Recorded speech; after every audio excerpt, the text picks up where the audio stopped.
எனக்கு வந்து கல்யாணம் நடக்கலைன்னு சொல்லிட்டு வீட்டில் உள்ளவங்க எல்லாருமே மனசு கஷ்டத்தோடு இருக்கும்போது சேரன் வந்து அதெல்லாம் ஒன்றும் இல்லை, நீங்கள் தான் எனக்கு முக்கியம் அப்படின்னு சொல்லிட்டு சொல்லிடுறாரு. அதனால் என்ன பண்ண திறமை எல்லாரும் தவிக்கிறாங்க.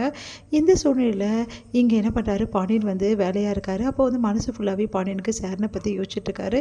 அப்போ வந்து பாண்டியனை தேடி அந்த பொண்ணு வராங்க. எப்போவும் வந்து வர்றவங்க அவங்க வந்து சொல்கிறாங்க, இந்த மாதிரி நீ உன் கூட இருக்கிறது எனக்கு பிடிக்கும், உன் வீடு எனக்கு ரொம்ப பிடிக்கும், உன் வீடு யாரும் வேணான்னு சொல்லவே மாட்டாங்க, எதுக்காக அந்த பொண்ணு வேணான்னு சொல்கிறாங்க அப்படின்னு சொல்லிட்டு பேசிகிட்டு இருக்காங்க. அப்போ என் வீடு உனக்கு ரொம்ப பிடிக்குமா, எனக்கு ரொம்ப பிடிக்குமே, இப்போவே வரதா இருந்தால் கூட வந்துடுவியா, கண்டிப்பாக வந்துடுவேன் அப்படின்றாங்க. அப்படின்னா என் அண்ணனை கல்யாணம் பண்ணிக்கிறியான்னு சொல்லி கேட்டோன்னே அதிர்ச்சி அடைகிறாங்க. என்ன இப்படிலாம் நீ பேசுகிற, நான் எப்படி உன் அண்ணனை கல்யாணம் பண்ணிக்கிறோம், நான் ஒன்றை தானே நேசிக்கிறேன், உனக்கு இது கூட புரியல, என்னை ரொம்ப கஷ்டப்படுத்திட்டேன் அப்படின்னு சொல்லிட்டு போகிறாங்க. நான் என்ன கேட்டுட்டேன், நீ எப்படி பண்ணுற அப்படின்னோடனே, நீ கேட்டது ரொம்ப பெரிய தப்புன்னு சொல்லிட்டு கூட இருக்கவங்களாம் சொல்கிறாங்க. அதை கேட்டு பாண்டியன் யோசிக்கிறாரு. அடுத்து வந்து இங்கே என்ன பண்ணுறாங்க, நிலா வந்து ரொம்ப டென்ஷனாக உட்காந்துருக்காங்க. அப்போ வந்து கரெக்டாக அங்கே வர சோழன், நிலா ஒரு இடத்துக்கு கிளம்புறீங்களா அப்படின்னோடனே, எங்கே அப்படின்றாங்க. நான் எங்கேயும் வரல அப்படின்னு சொல்கிறாங்க. இங்கே பாரு நிலா, நீங்கள் என் கூட வந்து ஏன்னா ஒரு முக்கியமான வேலை இருக்குது, அதை நம்ம முடிச்சிடலாம் அப்படின்னோடனே, என்ன வேலை அப்படின்னோடனே, நீங்கள் வாங்க ரொம்ப சர்ப்ரைஸ் என் கூட, அதெல்லாம் தெரியாது, நீங்கள் சொன்னால் அதான் வருவேன் அப்படின்னோடனே, உங்களுக்கு உங்கள் சர்டிஃபிகேட் வேணுமா வேணாமா அப்படின்றாரு. சர்டிஃபிகேட்டா, அது எப்படி கிடைக்கும் எனக்கு, அதுதான் இவ்வளோ பிரச்சனை ஆச்சு, எனக்கு எப்படி கிடைக்கும் அப்படின்னோடனே, அதெல்லாம் கிடைக்குங்க, ஆளை பிடிச்சிட்டேங்க, யூனிவர்சிட்டிலே ஆளை பிடிச்சிட்டேன், எந்த பிரச்சனையும் கிடையாது, இன்றைக்கி நம்ம போகிறோம், சர்டிஃபிகேட்டுக்கு அப்ளை பண்ணுறோம், முடிஞ்சால் இன்றைக்கி கையோட வாங்கிட்டு வந்துடலாம் அப்படின்றாங்க. அதை கேட்டு நிலா பொண்ணும் புள்ள, நிஜமாவா சொல்கிறீங்க, நிஜமாக தாங்க சொல்கிறேன், என் வண்டியில் வர ஒரு ரெகுலர் கஸ்டமர் இருக்காங்க, ரொம்ப நல்லவங்க, அவங்கக்கிட்ட சொல்லியிருந்தேன், அவங்க எல்லாம் பண்ணுறேன்னு சொல்லியிருக்காங்க, 100% உங்கள் சர்டிஃபிகேட் உங்களுக்கு கிடைச்சிடும், போதுமா அப்படின்னு சொன்னோன்னே, உண்மையிலே நம்பவே முடியலங்க, ஆனால் எதுக்கும் நான் வந்து உங்கள் கூட வரேன் அப்படின்றாங்க. 2 பேருமே அங்கே போகிறாங்க. பார்த்தோன்னே இவங்க தாங்க என்னோடய ஒய்ஃபு அப்படின்னு சொல்லிட்டு இன்ட்ரடியூஸ் பண்ணி விடுறாங்க அவங்களுக்கு. உண்மையிலேயே ஃபோட்டோவில் பார்க்கும்போது நேரில் ரொம்ப அழகாக இருக்காங்க, ஃபோட்டோலாம் காமிச்சிங்களா அப்படின்றாங்க. ஆமாங்க சாரிங்க அப்படின்றாங்க.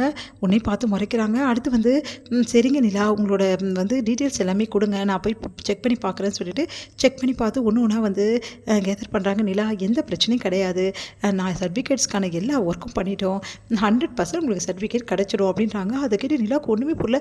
நீங்கள் சொல்கிறதெல்லாம் உண்மையா? ஆமாங்க உண்மையாக தான் சொல்கிறோம், இது கூட நான் பண்ண மாட்டேன்னா சோழனுக்காக அப்படின்னோடனே, அதை கேட்டுட்டு நிலா ரொம்ப சந்தோஷப்படுறாங்க. உடனே வந்து ரொம்ப தேங்க்ஸுங்க, எனக்கு எதுக்கு இங்கே தேங்க்ஸ் சொல்கிறீங்க, உங்கள் வீட்டுக்காருக்கு தேங்க்ஸ் சொல்லுங்கள், அவர் என்கிட்ட சொன்னதால தான் நான் ஹெல்ப் பண்ணுறேன்.